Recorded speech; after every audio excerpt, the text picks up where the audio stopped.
Hello दोस्तों। आज हम आरपीएफ एसआई 2024 में टाइम स्पीड एंड डिस्टेंस से जितने भी सवाल पूछा है वो सभी सवाल का सोल्यूशन करवा रहा हूँ। टाइम स्पीड डिस्टेंस से जितने भी टाइप ऑफ लैंग्वेज पूछा है वो हर एक लैंग्वेज पर मैं दो दो सवाल का सोल्यूशन करवाऊंगा। टोटल 10 सवाल का सोल्यूशन करवाऊंगा। पहला सवाल देखिए क्या कहा था। एक रेलगाड़ी 147 किलोमीटर पर घंटा की चाल से 294 किलोमीटर की दूरी तय करता है और फिर 133 किलोमीटर पर घंटा की चाल से 286 किलोमीटर की दूरी तय करता है। तो रेलगाड़ी तो तय करेगी कुल दूरी का औसत चाल ज्ञात कीजिए। इन्हें सवाल क्या करा कि एक रेलगाड़ी है जो 147 किलोमीटर पर घंटे की चाल से 294 किलोमीटर दूरी तय करता है तथा 133 किलोमीटर पर घंटे की चाल से 286 किलोमीटर की दूरी तय करता है। तो उसका औसत चाल ज्ञात कीजिए। तो औसत चाल क्या होता है? टोटल डिस्टेंस बटे टोटल टाइम। तो टोटल डिस्टेंस कितना है? 294 और प्लस 200 294 और प्लस कितना हो गया? 294 और प्लस 266 टोटल डिस्टेंस और बटे में टोटल टाइम। 294 किलोमीटर की दूरी को 147 का स्पीड से तय करे तो कितना समय लगेगा? 47 दूनी के 2 घंटा और प्लस 266 किलोमीटर की दूरी 133 किलोमीटर पर घंटा के स्पीड से तय करेगा तो कितना समय लगेगा? 33 दूनी के 402 तो कितना होगा? 6 4 10 9 6 15 1 16 2 4 1 5 बटे 4 140 कौन है? ये आंसर हो गया, खत्म। अगला सवाल देखिए। अगला क्या कर रहा है? एक रेलगाड़ी 147 किलोमीटर पर घंटे की चाल से 441 किलोमीटर की दूरी तय करता है। फिर 109 किलोमीटर पर घंटे की चाल से 327 किलोमीटर की दूरी तय करता है। तो रेलगाड़ी द्वारा तय की गई कुल औसत चाल ज्ञात कीजिए।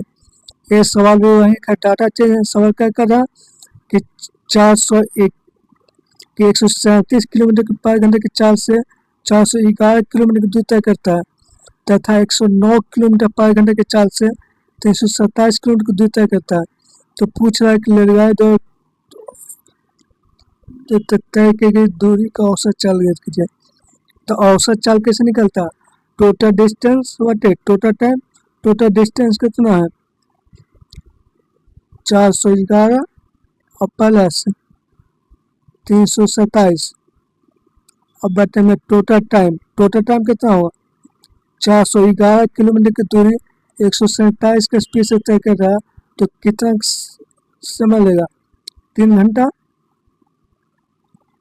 उसी तरह से 327 किलोमीटर की दूरी 109 का स्पीड से तय कर रहा है तो कितना समय लगेगा? 9 से 27 3 घंटा। कितना होगा?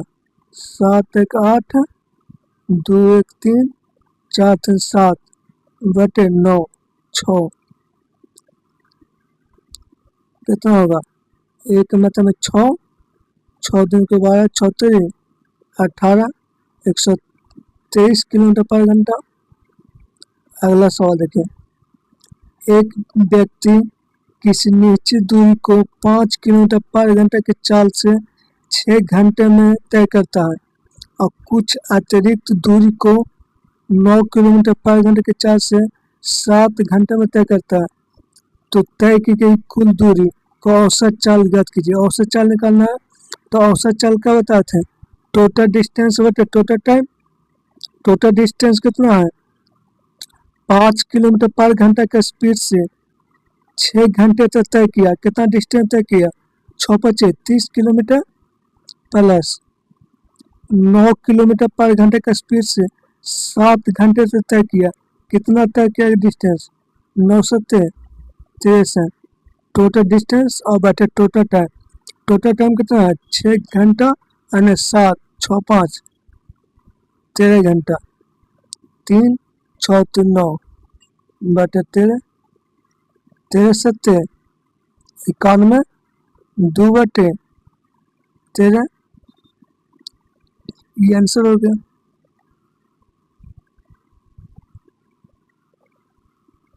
अगला सवाल देखिए।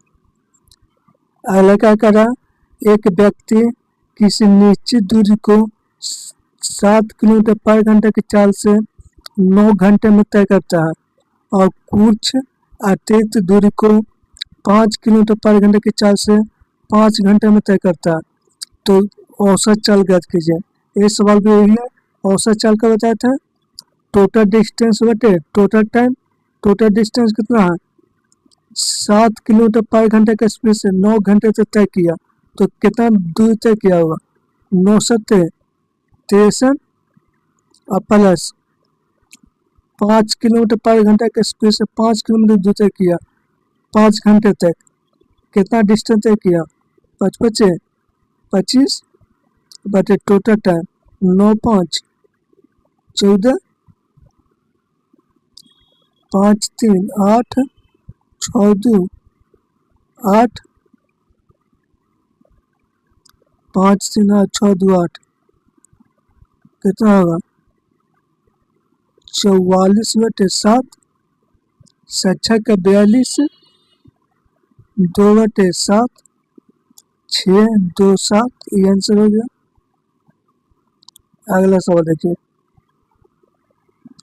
अगला क्या कह रहा, एक व्यक्ति ने इतना घंटे तक इतना के स्पीड से गाड़ी चलाई, फिर अपनी चाल को 15 किलोमीटर पर घंटा से बढ़ा दी और ठीक अगले दिन फिर ठीक अगले घंटे ही गंतव्य तक पहुंच गया, तो पूरी यात्रा के दौरान उस व्यक्ति की औसत चाल ज्ञात कीजिए।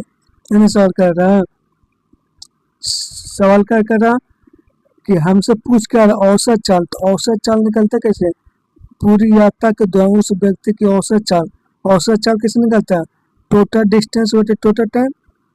टोटल डिस्टेंस कितना है, 71 के स्पीड से 6.5 घंटे तक तय किया, कितना दूर तय किया होगा, गुना करते हैं 71 गुने 6.5 और प्लस अगला क्या करा कि 15 किलोमीटर पर घंटा स्पीड बढ़ा देता, पहले 71 स्पीड था, अब 15 स्पीड बढ़ा दे, कितना होगा 86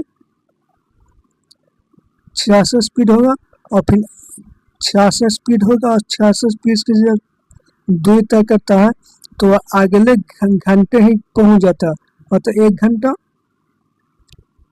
मतलब जब 15 का स्पीड जब बढ़ाता है तो वह अगले घंटे ही पहुंच जाता है, मतलब जब वह 86 का स्पीड से जब तय करता है तो वह 1 घंटा में दूरी तय कर लेता है।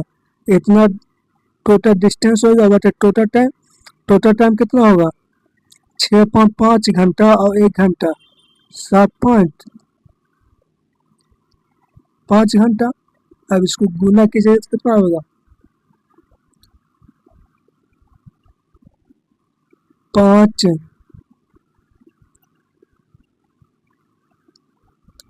6 7 25 35 6 41 4 7 42 4 46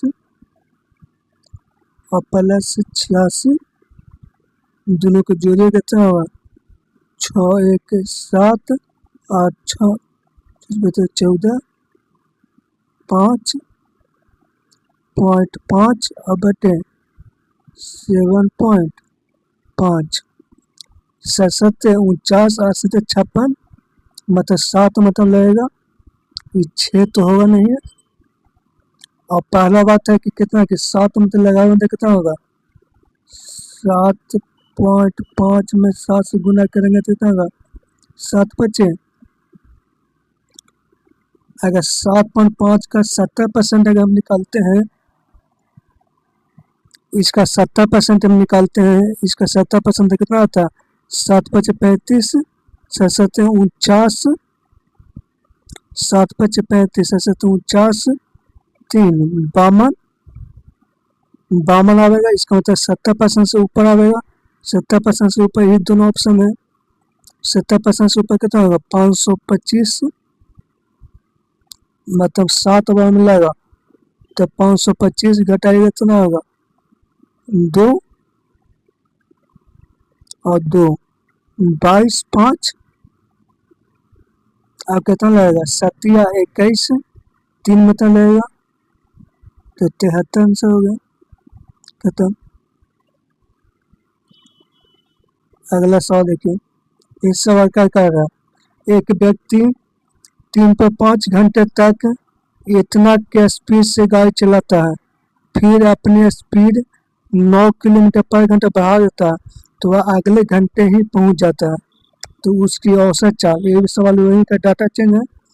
हमने क्या बताया कि औसत चाल निकलता है क्या टोटल डिस्टेंस बटे टोटल डिस्टेंस कितना है 39 का स्पीड से 3.5 घंटे तक तय करता है कितना दूर तय किया होगा गुना करते हैं 3.5 और गुने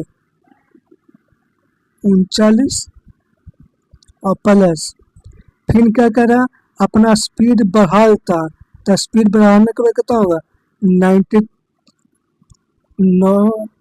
9 18 48 जब वह 48 का स्पीड से तय करता है तो वह अगले घंटे ही पहुंच जाता है अगले घंटे में तो क्या हुआ 1 घंटा तय किया होगा 48 का स्पीड से जब तय करता है तो वह अगले घंटे ही पहुंच जाता है तो 1 घंटा में पहुंच जाता है बटे टोटल टाइम कितना होगा 4 5 5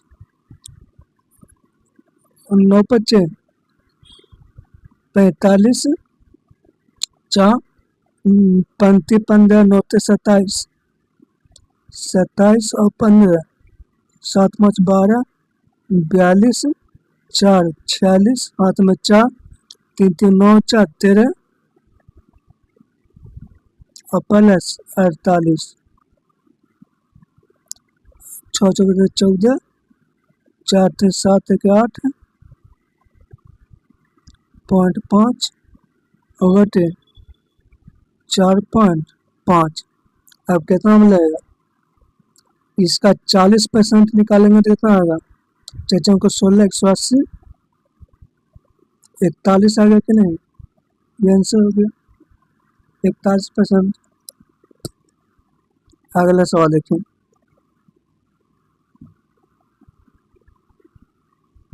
अगला क्या कर रहा है शरद अपनी यात्रा 8 घंटे में पूरी करता है और आधी दूरी 90 किलोमीटर की चाल से और शेष दूरी 30 किलोमीटर की चाल से तय करता है तो यात्रा की कुल दूरी कितना होगा तो हमने माना कि टोटल दूरी 2x है हमने माना क्या चाहिए कि टोटल दूरी कितना 2x मान लिया तो उसका आधा दूरी कितना होगा x तो x को वह 8 x दूरी को 90 का स्पीड से जब तय करेगा तो कितना समय लगेगा इतना समय लगेगा कि नहीं फिर शेष दूरी कितना बचा x तो फिर x दूरी को वह 30 का स्पीड से तय करेगा तो कितना समय लगेगा इतना और टोटल समय कितना लगेगा 8 घंटा इक्वल कर दे तो यहाँ पर एलसीएम लेंगे तो कितना होगा 90 30 90 3 1 4 x बराबर 8 4 दूनी के 8 तो 9 दूनी के 18 180 x का मान 180 आ गया तो हमसे पूछा टोटल दूरी तो टोटल दूरी मतलब क्या हुआ 2x ताकि 2x को टोटल दूरी मानते हैं 360 ये आंसर हो गया। अगला सवाल देखिए ये सवाल भी वही है कि डाटा चेंज है तो इसमें भी हमने क्या क्या बताया कि टोटल दूरी को 2x मान लीजिए तो आधा दूरी x हो गया तो इसको किस स्पीड से तय कर रहा है 62 का स्पीड से तो इतना समय लिया होगा फिर से दूरी कितना बचा x अब इतना दूरी को 193 का स्पीड से तय करेगा तो कितना समय लेगा इतना और टोटल समय कितना लेगा 15 घंटा अब गुने कहीं कितना होगा 31 गुने 6 3 2 5x बराबर 15 तो x का मान कितना होगा 5 3 15 74 6 74 18 और गुने 3 74 18 18 54 1 55 एक्स का मान इतना आ जाता है, 2x का मान कितना होगा, 2 से गुना कीजिए, 8 दूनी को 16, 10 एक 11, इतना आएगा, ये आंसर हो गया। अगला सवाल देखिए, ये क्या कह रहा है, एक व्यक्ति एक क्यूब पॉइंट तक पैदल जाता है और अपनी कार से अपरिवर्तित चाल बनाए रखते हुए वापस प्रारंभिक बिंदु पर लौटता है और इस प्रकार उसे कुल 9 घंटे 30 मिनट का समय लगता है। दोनों तरफ गाड़ी से यात्रा करने पर उसे 7 घंटे कम समय लगता है। इन्हें सवाल क्या कह रहा है कि जब वह व्यक्ति पैदल जाता है और गाड़ी से वापस आता है तो मान लेते हैं कि एक्स के स्पीड से पैदल जाता है और वाई के स्पीड से गाड़ी से वापस आता है तो उसे टोटल 9 घंटे 30 मिनट का समय लगता है कि नहीं, 9 घंटे 30 मिनट का समय लगता है। लेकिन क्या कह रहा है कि अगर वो दोनों तरफ सिर्फ कार से यात्रा करता तो 7 घंटे कम समय लगता है। दोनों तरफ कार से, तो कार मतलब क्या हुआ 2/, तो 2/, का मान दिया हो कितना 7 घंटा कम, 7 घंटा कम मतलब दोनों तरफ अगर यात्रा कार से तय करता गाड़ी से तो 7 घंटे कम समय लगता है। 7 घंटे कम मतलब क्या हुआ 30 मिनट।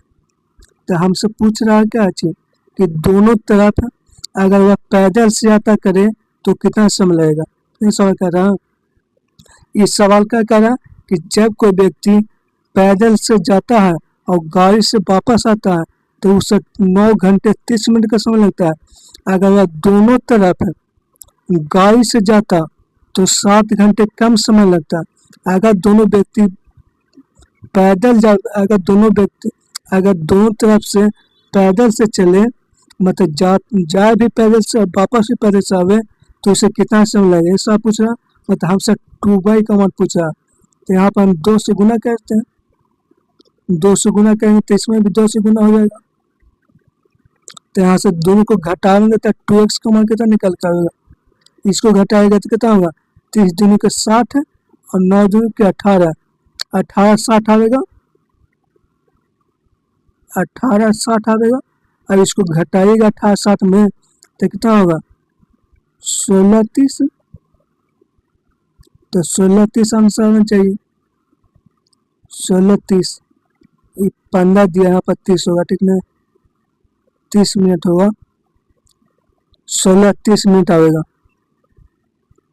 अगला सवाल देखिए, ये सवाल भी वही है, डाटा चेन है, एक नहीं कर रहा। क्या कर रहा है कि जब कोई व्यक्ति पैदल जाता है और वापस गाड़ी से आता है तो उसे 7 घंटे का समय लगता है। कुछ कह रहा है कि अगर मान लेते हैं कि एक्स के स्पीड से पैदल जाता है और वाई के स्पीड से गाड़ी से वापस आता है तो कितना समय लगता है 7 घंटे 15 मिनट। ठीक, अब क्या कर रहा है कि अगर दोनों तरफ वह कार से यात्रा करे, अगर दोनों तरफ वह कार से यात्रा करे तो 6 घंटे कम समय लगेगा। मतलब जाए भी कार से और वापस भी आवे कार से तो उसे 6 घंटे कम समय लगता है। तो 6 घंटे कम मतलब कितना होगा 1 घंटे 15 मिनट, इतना समय लगेगा। पहले उसे 7 घंटे 15 मिनट, जब व्यक्ति पैदल जाता है और कार से वापस आता है तो उसे 7 घंटे 15 मिनट का समय लगता है। जब व्यक्ति जाए भी कार से और वापस भी कार से आवे तो उसे 6 घंटे कम समय, 6 घंटे कम मतलब क्या हुआ, पहले 7:15 लगता था, अब उसमें से 6 घंटे कम कर दिए तो 1 घंटे 15 मिनट। हमसे तब पूछ क्या रहा है कि अगर दोनों तरफ पैदल से चले, जा भी पैदल से और वापस भी पैदल से आवे तो उसे कितना समय लगेगा।